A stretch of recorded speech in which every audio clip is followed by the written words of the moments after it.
Hello and welcome back to MBC Sports Podcast, Season 3, Episode 2. My name's Andrew Sullivan, your host, alongside Connell Scruggs, JP Eisenhower, and Andrew Feeney again this week as we prepare for a Friday night football game that we honestly were not sure was going to happen until yesterday. Marist set to take on Holy Innocents at home tomorrow night at 7:30, a big matchup that got scheduled Wednesday at about 5:30. Marist was looking like they were going to have no game this week after Blessed Trinity had to cancel due to a positive COVID-19 player test. Marist looked for opponents all the way throughout the weekend, couldn't find anybody. But then Holy Innocents on Wednesday had to cancel their game against Madison County. So Marist picks up Holy Innocents this Friday at home. Should be a good one. Connell, what just excites you most about being back with football this Friday? I mean, you have a football game. That's the most exciting thing. And, we've been waiting all summer for this day to come. And then to learn that the Blessed Trinity game was canceled was kind of heartbreaking. And not really seeing a game canceled until, or not really seeing a game scheduled until yesterday. You get you excited when it gets scheduled. But what's interesting about this game is it is going to be, I think, it's going to be a battle of the trenches. Holy Innocents runs out of the flex bone. They only attempted 3 passes versus Pace. And Marist Classic running the triple option, and with a new quarterback, it's not like they're going to throw too much. So I think both teams are going to try to run the ball down each other's throats, and so that's going to be important. But that's going to be an exciting matchup to see. Definitely should be. Holy Innocents coming off a loss last week at Pace Academy, 14-7 defensive battle. JP, I think we can expect more of the same this week. Low scoring game, very limited possessions for both teams. Yeah, I mean, for Marist, you have the changing of a new quarterback. Obviously, that's going to bring in problems. You think of problems with running backs and receivers, but also just simple problems like I know when I was on JV, we had a problem between the center and the quarterback when they don't practice together a lot. Just hand and with the exchanges under center, there's a lot that goes into it. And I think also when you look at the two offenses, they're very similar in that they just want to methodically move the ball down the field. They're not really going too much for that big play. You're not going to see them spread the ball around the field. So it really is going to be more of a low scoring game where you're just going to see who can run the ball better, and it's really going to be a battle of the trenches, like you said. I think so. And Feeney, Holy Innocents played last week. Marist did not, and nobody was allowed to have actual scrimmages against opponents this year. How much of an impact do you think that will make on this Marist team not having played a game going into a game that Holy Innocents has played a game? Well, I think there's definitely positives and negatives. Obviously, that Maris still has tape and access to see how a Holy Innocence has played. However, it hurts that Marist hasn't been able to do a scrimmage or a game yet because of the lack of experience at the quarterback position. I think that in the end it'll work out for Marist though. Yeah, and I mean, Marist has plenty of experience, Connell, this year. Plenty of 2 and 3 year starters coming in. Just a rookie at quarterback could be the only issue. Right, and what stands out to me is that offensive line. You got 4 returning starters as well as a senior filling in the left guard position. So, the quarterback is not going to have much experience, but at least he's going to have 5 guys in front of him that have all had a lot of experience. And 2 of them are committed as well as a third one with offers. Stephen Namias, that being a bunch of SEC offers and ACC offers. And then you got Davis McKenna committed to Harvard, playing at your tackle. And then you got Ian Erickson committed to Villanova at the other side of the line. So, you got a lot of big guys in front of you that can block for you well, so it might make the job a little bit easier. No doubt, and obviously fans limited tomorrow night for the game. JP, how much of an impact do you think that has on the game and the atmosphere at the game? I think it really is big. I think a lot of people they have a discussion on if home field advantage and if crowd noise is really a factor. I really think it is. I think when you have that kind of energy in the stadium, it really does hype you up, and you really do have that extra jolt of energy going into the game. And I really do think does make a big impact. I think it's just going to be a little bit more low energy, and I think it does have a little bit of an impact maybe on the speed of the game, going in and out of the huddle, just kind of the excitement. But obviously, it's not going to have an impact on the outcome of the game. It's just going to be more of in between plays and just the mood of the game in general. And Connell Marist probably playing their biggest game next week at Woodward Academy of the regular season. How important do you think it is for Marist to kind of get rolling in this game, get reps for um, new guys filling in at starting positions, and kind of get that offense rolling before you have to face a tough Woodward Academy opponent? I think it's pretty big, especially for the offense. We've been talking a lot about the new quarterback position, and it's pretty big for him to get some reps in this game, even though he probably won't get a lot of passing reps. Just the design of the offense, just getting the feel for getting hit, in a game, playing pretty much, being able to call the plays, getting a lot of reads. Both of these quarterback candidates, Champ Davis and Hayden Richardson, haven't really played in a big situation yet. They've only come in kind of garbage time. So, potentially being in a little bit more of a pressure situation, it definitely helps going into that Woodward game where you got a lot of skill guys and a lot of guys that have experience on that team. No doubt. I think big game this week for Marist just to get on the field. It was going to be tough if they had to, have to go 2 bye weeks before playing Woodward Academy and then not have a bye week for the rest of the season. Now they have 10 games on the schedule as of right now and can maintain that October 9th bye week right after they're going to go into region play theoretically. As we're going to look at the 4A rankings, composite rankings here this week, Marist still sitting atop the number 1 spot here in the 4A rankings. A bunch of teams in 4A did not play last week. Bainbridge and Jefferson 2-3 both did not play last week, but Bainbridge, big game against Coffee, the number 4 ranked team in 5A. Connell, you could be looking at just a dominant top 3 in 4A there, sitting atop 1, 2, 3. Right, and I think you're going to talk about it in just a little bit, but the bottom half of 4A didn't really have a good first week. So, Jefferson's, they had, I believe, 8 all-region players return for them this year, and Bainbridge, always a good team at the top of whatever classification they're in. They just moved down from 5A, but they were a contender in 5A pretty much for the last few years. So, and, Marist has been a contender in 4A for a while. So, those top 3 teams, I agree with you. I think it could be a big 3. Yeah, and talking about that, I believe it was the 4A teams that were in action last week went 7-20, which is just a stunning number there. That's pretty bad. And we look at some teams that were ranked pretty high and lost last week. West Lawrence was ranked number 4. They're all the way out of the top 10, as is Troup County after a loss last week. Mays got blown out by West Forsyth. They stay in at number 10, and North Oconee with a loss to Oconee County last week as well. So some new faces in here in the top 10. I'm just not sure there's much depth in 4A past the top 3 teams. Benedictine in at number 4. They're 1-0. They're the only team in the top 10 in 4A with a win last week, beating Burke County pretty handily. Hapeville Charter and Stevenson at 5-6. Both those teams in Marist region. Carver Columbus, a team Marist faced last year in the playoffs, has not played yet.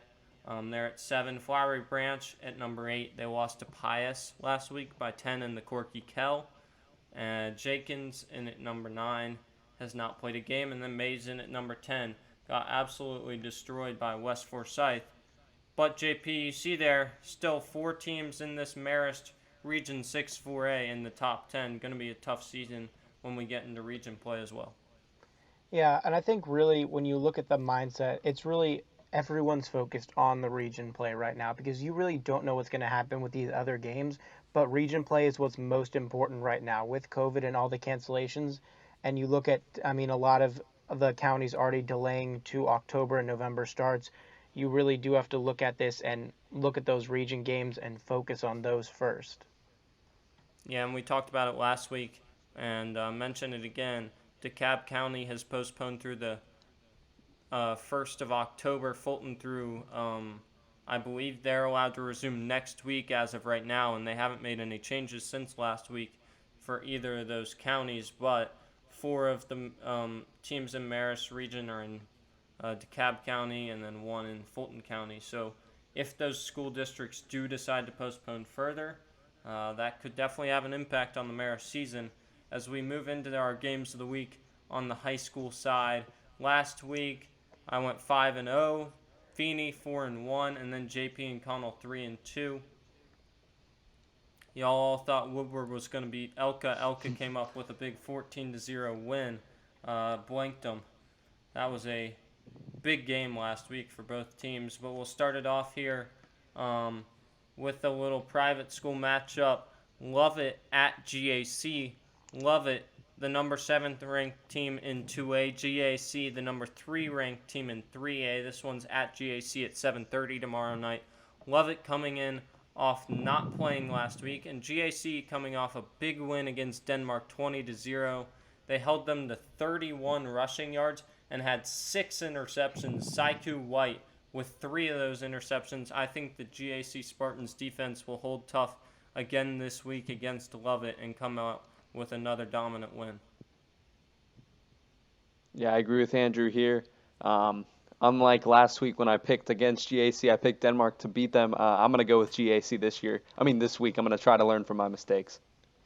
Yeah. Yeah, I'm high on GAC this year. I'm going to stick with GAC. I underestimated GAC last week. I'm not going to do it this week. I'm taking GAC. Our second matchup of the week, Connell Grayson, number 2 in 7A, at McEacher, number 9 in 7A. Big matchup here Friday at 7:30. Huge matchup. Grayson, number 5 ranked team nationally by Max Preps, number 2 in the state of Georgia, coming off a win against Jones County 51-13, and they kind of just, warming up, proving their dominance here. They have quite a lineup, quite a roster of players. They have 5 preseason All-State players, 6 Georgia Power 100 members, and 7 seniors committed to SEC or ACC schools. So, with a roster like that, it's pretty intimidating to any team that's gonna match up with them on the gridiron. And they also have wide receiver Dejon Reynolds, who is a 4-star committed to Florida, who played extremely well last season, and he's in the AJC Super 11. He's part of that player group. So, McEachern, another great team, talented, but they did lose a lot of guys from last year. We talked about that last week. But still a very talented team. I'm going to have to go with Grayson, though, over McEachern. It's just hard to pick against a roster with that many guys that are so talented. Yeah, I'll take Grayson as well in this one. I'll stick with Grayson as well. I'm also going to take Grayson in this one. And JP, potentially the game of the week in the state of Georgia. Prince Avenue Christian, number 3 in single A private, at Rabun County, the number 1 ranked team in 2A, Friday, 8 p.m. ESPN's game of the week. It's on ESPNU. Should be an absolute thriller. Yeah, this is going to be a really close game, but I am going to take Prince Avenue in this one. I think quarterback Brock Vandergriff is a 5-star commit to Georgia. Last year in the playoffs, in a loss to Eagles Landing, they fell short 62-57, but he passed for 525 yards and 6 touchdowns, and then ran for 79 yards and 2 more touchdowns. I'm going to take them in this one.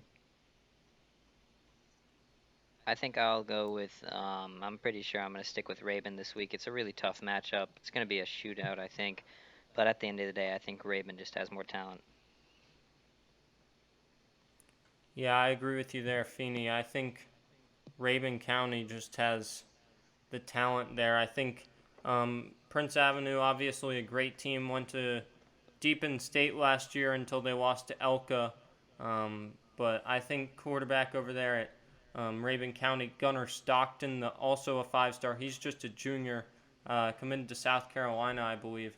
I think he just can run that offense really well for Rabun County, and I think they beat Prince Avenue, but I think this one's definitely going to be a close one. I am also, in a coin flip. I like to call this a coin flip because I pretty much 50-50. I could go either way, but I'm going to go with Rabun here. 2 guys that can spin it, like you were talking about, JP, Vandegrift and Stockton. They've both thrown for over 6,100 yards in their career, and they're ranked 2nd and 3rd in Georgia's highest rated dual threat quarterbacks, only behind Justin Fields, so just behind a college superstar right now. So these 2 guys, it's going to be great to see them in the quarterback position this week, but I'm going to go with Rabun. Yeah, and our last game here of the week in the state of Georgia high school level, Archer, number 11 in 7A, at Warner Robins, the number 2 ranked team in 5A. Friday, 7:30, McConnell Talbert Stadium over there in Warner Robins. Archer coming off a loss to Lowndes 35-21 in the Corky Kell. Rookie quarterback Caleb Peavy was 18 for 28, 279, which was good, but he did throw 2 picks. He needs to clean that up if they want to have a chance against this high-powered Warner Robins passing offense. They're also coming off a loss 28-25 on a last-second field goal to Valdosta last week. They were up 25-18, so that's going to be a tough game to overcome. They need to bounce back. Both teams need to bounce back in this one. I'll take Warner Robins, though. I'm actually going to pick Archer. Funny thing is I usually pick against Archer for some reason. But this one I'm going to go with him. I think Caleb Peavy's got some promise in him. Rookie quarterback, 279 yards in his debut is pretty good, although he did have 2 interceptions. But I still think that's a pretty solid debut, especially against Lowndes, an extremely talented defensive team. And they also have Ronaldo Spivey, who is one of the top running backs in 7A. He didn't have a great game in his first game, only 50 yards rushing. But I think he'll be able to bounce back this game. But I did like how Warner Robins played last week against a talented Valdosta team. So it's going to be a really close game, but I'm going to go with Archer.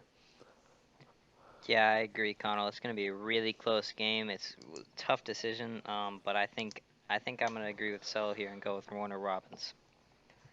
Yeah, I'm also going to agree. I'm going to go with Warner Robins. They almost upset Valdosta last week. It was a really close game, and I think they're definitely going to win this one.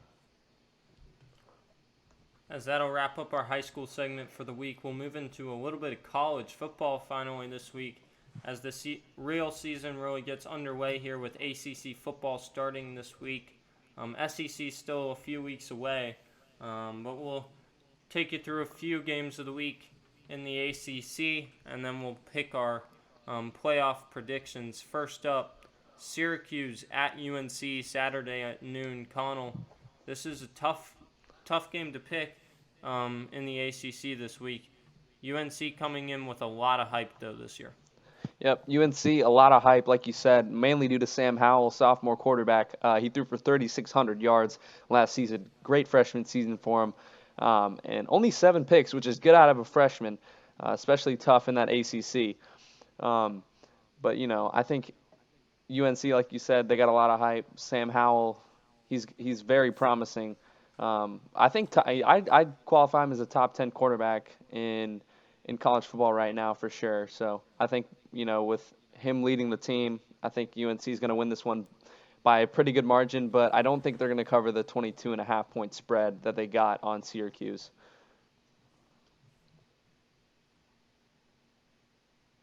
I agree with that, Connell. I think that UNC definitely a little bit of maybe overhyped, but Sam Howell is just a freak of nature. I think that they'll struggle in the first quarter, maybe first half, but I think UNC will come out on top on this one.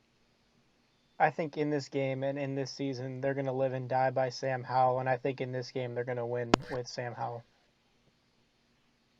I'm actually going to take the upset here, guys. I'm going to take Syracuse. I think they show up for big games. I mean, it's been 2 years there that they were almost beating Clemson. I think Syracuse pulls the upset. I think everybody leaves the UNC hype train after this week. Jump off the bandwagon. Jump off the bandwagon. As second game of the week, Notre Dame hosting Duke Saturday, 2:30. Feeney, you're Irish, back in play, looking for a great season. Who do you expect to win here? Well, obviously, I'm very hyped up on Notre Dame, as a lot of other people are as well. You got a fifth-year quarterback in Ian Book, stacked offensive line. They're really deep at running back this year. Strong front seven on defense.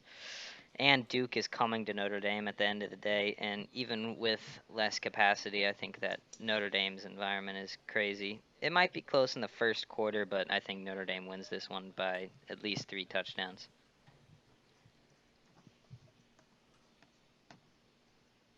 Yeah, I'll also take Notre Dame here. I think just too much talent all around. I think it's going to be interesting to see how this Notre Dame reacts to playing an all ACC schedule there. not used to it. I think it'll be fun, to be honest, to see them try and compete for an ACC championship this year. I'm going to go with Notre Dame. Pretty easy pick, and I'll pick them to cover the spread too. Yeah, I'm also going to pick Notre Dame in this one. Next up, we got the Georgia Tech and Florida State game, correct? So I think this one is a really, really not a tough game to pick, but I wouldn't be surprised if we see an upset here. We got a new scheme still for Georgia Tech, no longer running that triple option heavy offense. I think that Florida State will have a huge bounce back year. I'm very high on the head coach, Mike Norvell from Memphis. He did turn the program around there. I wouldn't be surprised if he can turn it around here as well. I predict that at the end of the day, FSU just has more talent than Georgia Tech right now. So I think Georgia Tech does put up a fight, but FSU will win by at least 2 touchdowns. Yep, I agree with you, Feeney. Here, I'm going to have to go with FSU to beat Georgia Tech. I agree exactly with you. I think they got more talent, and tough pick on the spread, but I think FSU is going to cover it. I'll say by 2 touchdowns. They'll win by 2 touchdowns. JP, go ahead and pick Florida State so I can pick the upset again. Cello, I already know we all knew who you were going to pick in this one once you put it on there, but I am going to pick Florida State. I think when you look at it, they're just the better team. They just have more talent right now than Georgia Tech. They're just, I like what they have more, and especially what they have on the defensive line. They're just more talented. Yeah, they definitely do have more talent than Georgia Tech. I mean, Georgia Tech was living in a no-talent offense where they would run that triple option. They were recruiting players that really nobody else was trying to recruit. Now they're actually trying to compete in the recruiting game. I like what their new head coach is doing at Georgia Tech. I think it's going to be a few more years until they get back to the level that they expect. But I do think they pull the upset here of Florida State. They've done it before. Especially if it comes down to a field goal. I really like Georgia Tech. Hey, they did creep into the top 25 in the recruiting rankings this year for just a little bit, and then got kicked out again. But kind of expected that. Definitely some good talent coming into Georgia Tech. I just think they need another 2 or 3 years to get that talent pool back to the place they need to compete in the ACC. As our third game here, or rather last game here for college this week, Clemson hosting Wake Forest. I think we'll all take Clemson in this one. It is site of College Game Day. The more interesting pick in this one is the spread. JP. Oh, yeah, that's the spread. I think I am going to pick the spread in this one. I mean, the one major concern for me are,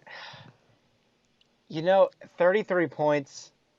No, own it, JP. Take the spread. I'm going to take it.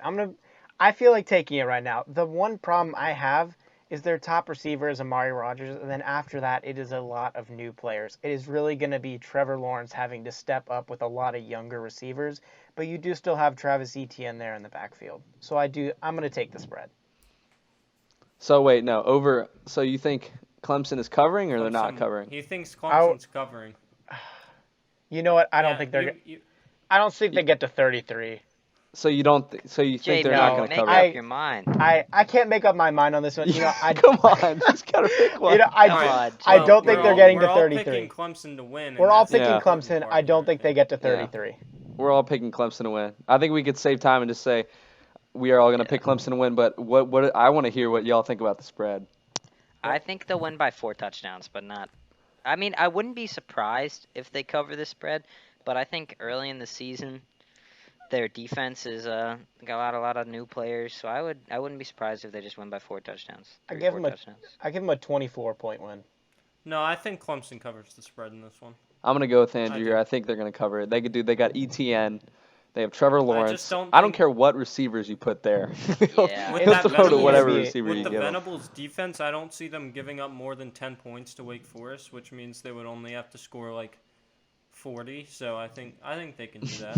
It's just I going to think be they can when do they that pull too. out their starters. It's going to be the main thing if they cover the spread Yeah. or not. It'll be Yeah. close. It'll be close, But but last year Trevor Lawrence got off to a slow start, and I you're think right. that's definitely a possibility. You're But That's right. why I think they don't that's cover why the the spread. spread is the interesting pick here. Yeah. Um, But also, I mean, you got to on the offensive side for Wake Forest, they don't have Jamie Newman anymore, Yeah, they so don't have anything. yeah. they don't really have anything to work with. Real quick before we wrap it up here, let's all throw in our 4 playoff predictions for who we think will make the college football playoff. JP, you can start us off. All right. Well, I got Clemson at number 1. I feel like that's a consensus pick for most people. Then I have Oklahoma at 2, Bama at 3, and Georgia at 4. Okay. Um, for me, I got Clemson at 1, but I don't think it's going to be as consensus as many people think just because Notre Dame's in this pool now, even though they did get the brakes beat off of them last time they played Clemson. Um, so you put that in there. I got Clemson 1, and then I'm going to throw in Alabama at number 2. Feeney does not look happy at that. So I got Clemson at 1, Alabama at 2, Oklahoma at 3. You know, they got Spencer Rattler. I think they've got a really good chance of going undefeated, and if they go undefeated, I think they're definitely in the playoff. And then I'm going to throw Georgia in there at number 4. If JT Daniels can stay healthy, I think he's just as good, if not better, than Jamie Newman. Probably better, honestly. And then they got George Pickens and quite a defense there. So, that's my top 4. Yeah, for my top 4, I'll go Alabama, and in no particular order here. I didn't rank them, but I'll go Alabama and Auburn from the SEC. I think Alabama goes undefeated, wins the SEC championship. Auburn goes 1 loss to Alabama, doesn't get into that SEC championship, but then we see nobody better than 2 losses on the SEC East side of things. So I think Auburn sneaks in there probably at number 4. And then I can see Clemson coming out of the ACC undefeated. And then I think probably a team out of the Big 12 then. And I'm just going to take the upset. I'll take Texas here. I think maybe we finally got to a year where Oklahoma doesn't just dominate in the Big 12. That's just what I'm hoping for. Yeah, I mean, it's not horrible. I just every time Texas gets picked to go far, they just absolutely blow it. But Texas Yeah, go really ahead, Feeney. disappointed last Very year. true. let's hear us up. Feeney's. I feel like Notre Dame's going to make an appearance here. So yeah, definitely. It's definitely starting at number 1. This is the only really certain pick I'm certain about. I think I got Clemson at number 1.